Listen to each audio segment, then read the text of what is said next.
मध्य प्रदेश में corona vaccine पर राज्यसभा सांसद दिग्विजय सिंह और विवेक तनखा द्वारा सवाल उठाने पर गृह मंत्री डॉक्टर नरोत्तम मिश्रा ने करारा जवाब दिया है। गृह मंत्री का कहना है कि कांग्रेस के नेता ज्योतिषाचार्य है, इसीलिए वे कोरोना वैक्सीन पर सवाल उठा रहे हैं। जब कांग्रेस की सरकार थी तब तो कुछ नहीं किया और अब क्यों सलाह दे रहे हैं? अभी तो कुछ किया नहीं, जब उनकी सरकार थी तब सलाह दी नहीं, अब हमें सलाहकार दे रहे हैं, हमें सलाह दे रहे हैं। कब लाना है, क्या लाना है, थोड़ा बहुत हमें ज्ञान है माननी, करने दो हमको, आप प्रतीक्षा करो। अभी आज बाबा साहब अम्बेडकर की श्रद्धेय बाबा साहब भीमराव अम्बेडकर जी का आज परिनिर्वाण दिवस है। संपूर्ण भारतीय जनता पार्टी उनको नमन करती है। भारतीय जनता पार्टी ने सदैव उनके विचारों का सम्मान किया है और उनका अनुकरण किया है। पंच तीर्थ जो बने वो भारतीय जनता पार्टी की सरकार उनके लोगों के द्वारा ही बनाए गए।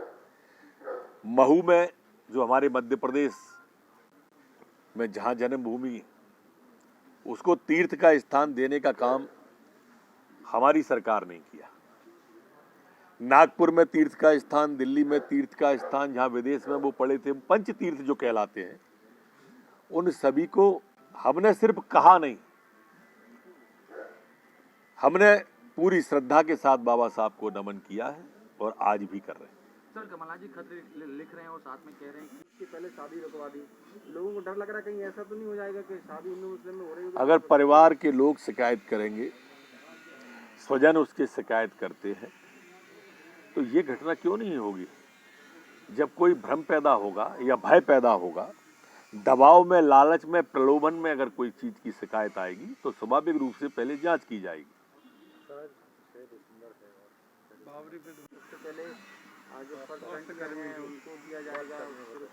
अभी आपने जैसा बताया कि अभी तो प्लानिंग की जा रही है, विचार किया जा रहा है, तो अंतिम बात मैं कैसे बोल सकता हूँ?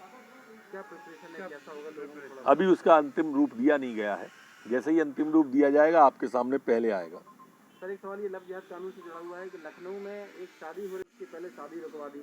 लोगों को डर लग रहा है कहीं ऐसा तो नहीं हो जाएगा कि शादी हिंदू मुस्लिम में हो रही है। अगर परिवार के लोग शिकायत करेंगे, स्वजन उसकी शिकायत करते हैं, तो ये घटना क्यों नहीं होगी? जब कोई भ्रम पैदा होगा या भय पैदा होगा, दबाव में, लालच में, प्रलोभन में अगर कोई चीज की शिकायत आएगी तो स्वाभाविक रूप से पहले जांच की जाएगी। खत से जी भरता ही नहीं, अब नैन मिले तो चैन मिले। कृपा करो मध्य प्रदेश तो आओ। कहाँ चले गए हो आप? कभी संवाद सीधा भी करो। ट्वीट करते हो और सो जाते हो, रोज यही कर रहे हो आप, रोज खत लिख रहे हो। ऐसा खत भी लिखो जो काम आपने कर दिया हो। एक पत्र ऐसा जारी करो माननीय, मैं आपको प्रार्थना कर रहा हूं हाथ जोड़ के। जिस कार्य को आपने पूर्ण किया हो उस कार्य का भी एक ट्वीट करो या पत्र लिखो। तो 10वीं से 12वीं तक की क्लासेस जो अगले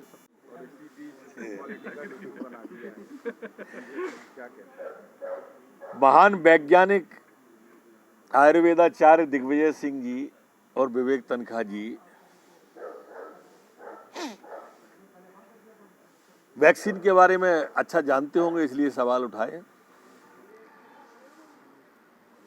उन्होंने राम जन्मभूमि का शिलान्यास का मुहूर्त सही है कि नहीं है, वो महान ज्योतिषाचार्य भी हैं, उस पर भी उन्होंने सवाल उठाए थे। सर्जिकल स्ट्राइक सही है कि नहीं है, सेना पर सवाल उठाने का, आतंकवादी बटाला वो कौन सा हाउस था उस पर सवाल उठाने का। तो महान वैज्ञानिक, महान वेदाचार्य, महान वेदांताचार्य यति आदरणीय दिग्विजय सिंह जी को मैं प्रणाम करता हूँ। सर, विवेक तनखा की बात कही, वो कह रहे हैं घोषणा पर गंभीर अध्यादेश लेकर बैठक करें और मतलब 10 बजे रात 10 बजे से दुकानें बंद करने का है, 8 बजे हो रही है। स्वाभाविक रूप से जो हमारी लोकल की टीम है, क्राइसिस मैनेजमेंट कमेटी, वो तात्कालिक स्थिति पर और स्थानीय स्थिति पर गंभीरता से चिंतन कर सकती है और गंभीरता का ज्ञान भी है उन्हें उसका।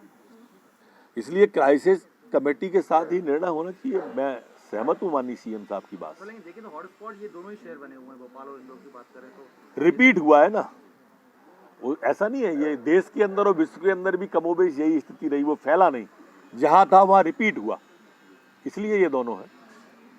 लव जिहाद को लेकर कल सीएम ने बहुत जल्दी लव जिहाद का कानून कैबिनेट के अंदर आने वाला है और कैबिनेट के बाद में वो मध्य प्रदेश की विधानसभा में जो 28, 29, 30 को सत्र है, उस सत्र के अंदर मध्य प्रदेश विधानसभा में हम लेके आने वाले हैं। हमने इसमें कई प्रावधान जोड़े हैं जो बाकी के स्टेटों से भी इतर होंगे। 10 साल की सजा का आपके ध्यान में है ही। इसमें हम वो भी जोड़ने वाले हैं जो संपत्ति कुर्के वाली बात रहती है, हम उस पर भी विचार कर रहे हैं अभी के जिस तरह से तलाक हो जाने के बाद में गुजारा भत्ता देना होता है, तो वैसा गुजारा भत्ता इस परित्यक्ता को मिल सकता है क्या। इस तरह के नए विचार भी इसमें हम स्वीकार और अंगीकार करने के बारे में अभी विचार कर रहे हैं। कई विषय अभी विचाराधीन हैं। वो संस्थाएं जो इनमें शादी कराती हैं, वो संस्थाएं जो दान देती हैं, जो दान लेती हैं, उन सबका भी रजिस्ट्रेशन कैंसिल करने का प्रस्ताव इसमें विचाराधीन है। वो पादरी, वो गुरु, वो मौलवी जो ये शादी निकाह कराते हैं, उनको भी सजा के प्रावधान के बारे में विचार कर रहे हैं।